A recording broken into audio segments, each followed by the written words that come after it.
Sir, काय सांगाल ज्या पद्धतीने आज महिलांना त्यांच्या बचत गटाच्या माध्यमातून जे महत्वाच्या वस्तू दिल्या जातात त्यांचा एक रोजगार मुळात थोडा चालू होईल आणि त्याला सहकार्य होईल अशा पद्धतीचं आपण एक कार्यकर्ते आपल्या हस्ते होत आहे, काय सांगाल? खरं म्हणजे ही सुरुवात मी 2005 आणि 6 साली एक जेंडर बजेट केलं होतं आणि त्याच्यासाठी मी एक निधी ठेवला होता की महिलांच्या हाताला काम मिळावं, बचत गट काही असतील त्यांना काम मिळावं आणि ती सुरुवात मी तेव्हापासून केली. ती मुंबई महानगरपालिकेच्या माध्यमातून आतापर्यंत सुरुवात आहे.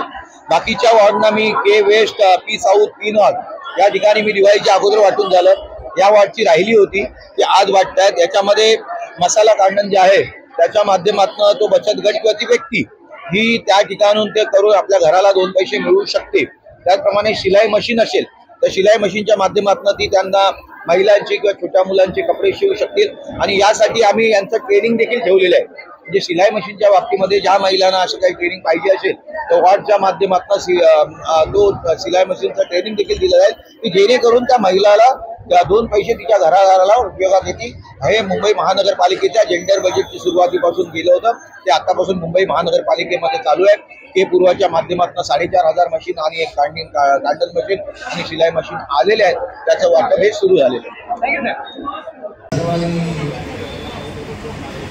गप्पा बसल्यानंतर मी काय सांगतो ते कळेल. गणराय संकल्प करू आज या ठिकाणी मुंबई महानगरपालिकेच्या माध्यमातून घरगुती शिलाई मशीन याचं वाटप होणार आहे. त्यासाठी उपस्थित सर्व मान्यवर ही योजना आहे. ही योजना 2005 आणि 6 साली मी त्यावेळेला स्टँडिंग कमिटी चेअरमन होतो. त्यावेळेला एक जेंडर बजेट बनवलं होतं आणि ह्या जेंडर बजेटमध्ये त्यावेळेला मी महिलांना हाताला उद्योग मिळाला पाहिजे, बचत गट निर्माण झाले पाहिजे आणि यासाठी एक रक्कम त्यावेळेला बजेटमध्ये वेगळं हेर म्हणून मी सुरुवात केली होती. कारण या गोष्टीचा पायनियर म्हणजे सुरुवात करणारा रवींद्र वायकर आहे मुंबई कॉर्पोरेशनचा.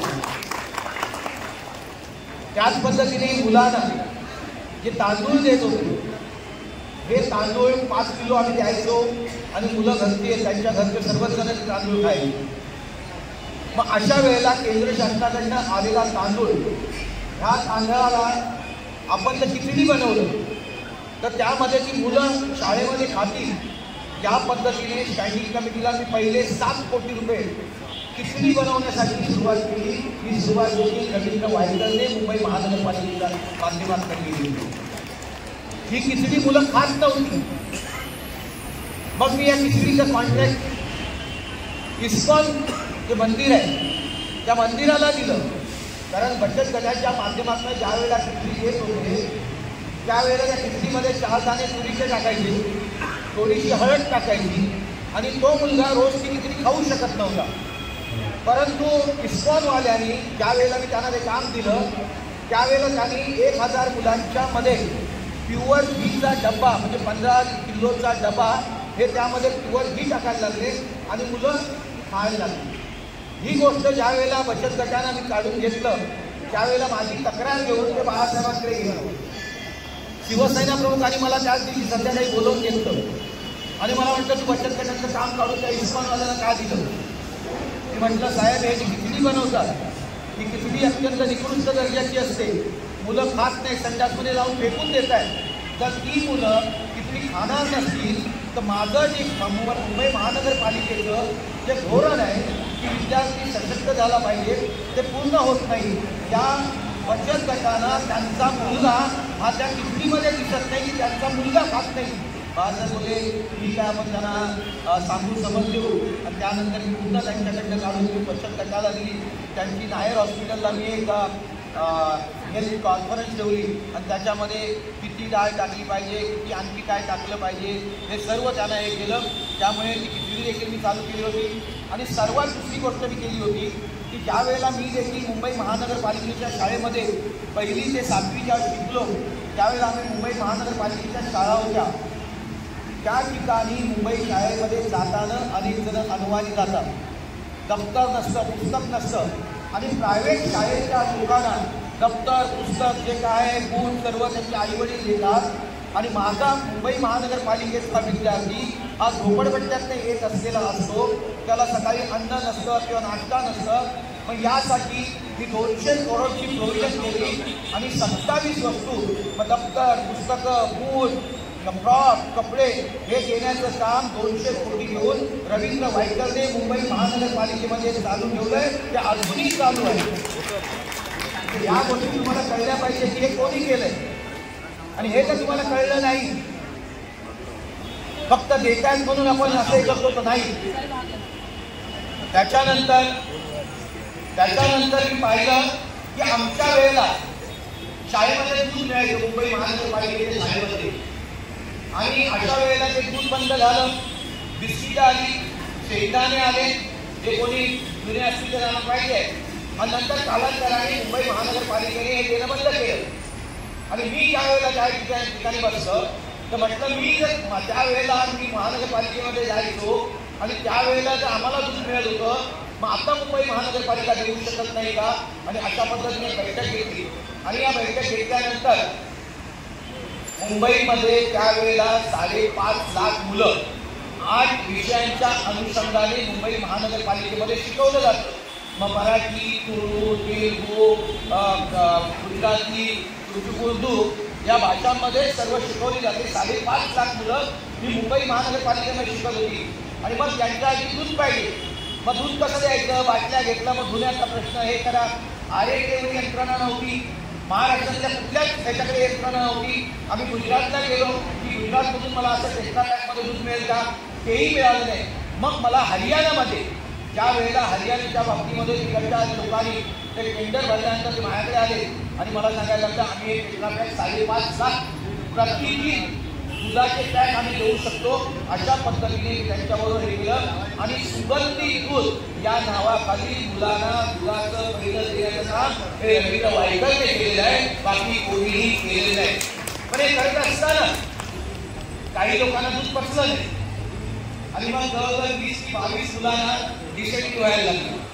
मग त्यांना केलं आम्ही दाखल केलं आणि तिथून माझ्यावरती आरोप झाले की हे पसत नाही, असं नाही तसं नाही. पण काही लोकांचं पोट हलकं असेल तर असं होऊ शकतं. अशा पद्धतीने डॉक्टरांचं निदान आलं आणि त्यावेळेस एकूण जे पसतील काही नावं अशा पद्धतीने आपण त्याच्यामध्ये नोट टाकली आणि तेव्हापासून दूध दिली गेलं.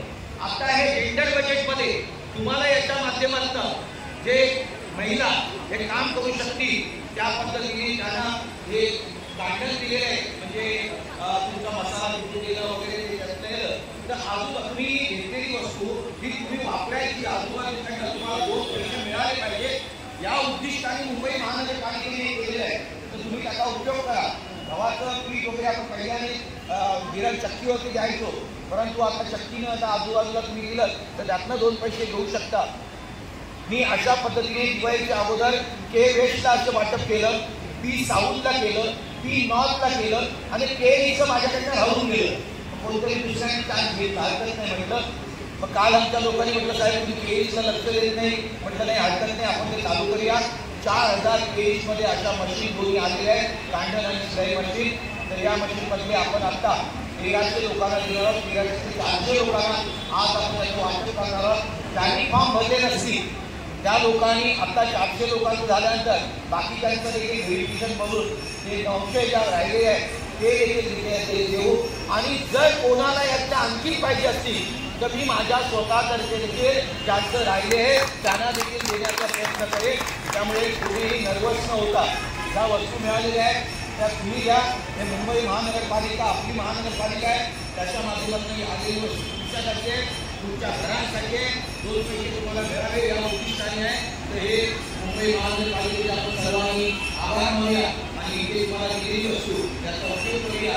आपण मला इथे मला मी सांगितलं 11 वाजता मी येणार आहे, परंतु तुम्ही 7 वाजता आला तुम्हाला कळलं म्हणून देवाचं दर्शन नाही घेतलं, तुमच्या दर्शनाला आलो म्हटलं नंतर मी गाव दर्शन केलं. त्यामुळे थोडा वेळ झालेला आहे, तरी देखील फराळ देखील बहिणी तिथे ठेवलेला आहे. मग फराळ किती केला मला माहीत नाही. काल वॉर्ड ऑफिसर देखील पाणी पाणी येत नाही म्हणून शिवटेकडीला पाणी येत नाही, इकडे येत नाही, अशा मला तक्रारी आल्या. आणखी एक सांगू इच्छितो, शिवटेकडीचा प्रॉब्लेम काल सॉल्व्ह केलेला आहे. तुम्हाला एक स्टप मारून मी चनेवाला जनशक्ती आहे त्या ठिकाणं एक स्टप मारून तो 7ची एक लाईन त्या कृषी पंपमध्ये कमी सिद्धेच्या ऑफिसच्या इथे जो पंप बनला आहे त्याच्यातनं देऊन डायरेक्ट एक देतोय. आणि आता मी आज डेव्हलपमेंट करतोय याच्यासाठी वेगळी लाईन मी वेगावलीमधून काढण्याचं एक कालच सूचना दिलेली आहे. त्यामुळे 9 इंचाची आणखीन एक लाईन शिवटेकडीसाठी आपण देतोय. त्यामुळे शिवटेकडीच्या लोकांनी न हे करता तुमची वेगळी व्यवस्था मी कालच केलेली आहे, त्यातनं देखील मार्ग काढू. पण तत्पूर्वी मला तुम्हाला या स्लममध्ये न राहता झोपडपट्टी पुनर्विकास योजना देखील मोठ्या प्रयत्नाने या इथे आणलेली आहे. एक प्रपोजल तुमचं मी पास केलेलं आहे. आता माझ्या तो तबेला आहे त्याच्या इथलं आणि बाकीच्यांची देखील आता ऑफिसेस खोलली जातील या 15-20 दिवसात. आणि शिवटेकडी, प्रतापनगर आणि तो स्मशान टेकडी या तिकडच्या लोकांचं देखील डेव्हलपमेंट आपण लवकरच म्हणजे हा वर्ष संपायच्या अगोदर मी चालू करणार आहे. ते देखील तुमच्या भवितव्याच्या दृष्टीने, कारण काय मुलांचं जर लग्न व्हायचं असेल तर त्याला मुलगी म्हणजे काय जो ब्लॉकमध्ये राहत नाही, मी कुठे त्यामध्ये घेऊन जाऊ, कारण त्या शिकलेल्या आहेत. त्यामुळे आता घरकुल चांगलं देणं ही देखील योजना मी तात्काळ अंमलात आणतोय. तर त्याचं देखील लवकरच मी शिवटेकडीच बोलत नाही, इंदिरानगरचं मी चालू केलेलं आहे, त्याचं देखील या महिन्याच्या एंडपर्यंत किंवा पुढच्या महिन्यापर्यंत होत आहे.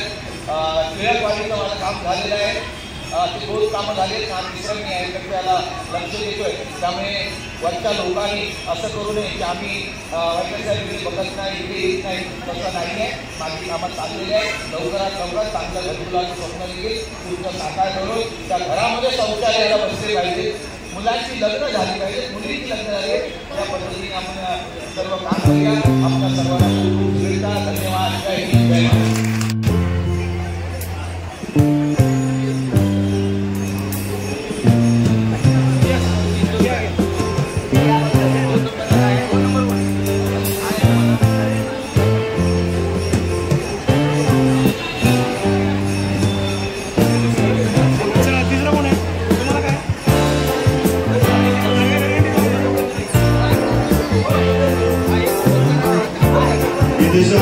गोविंद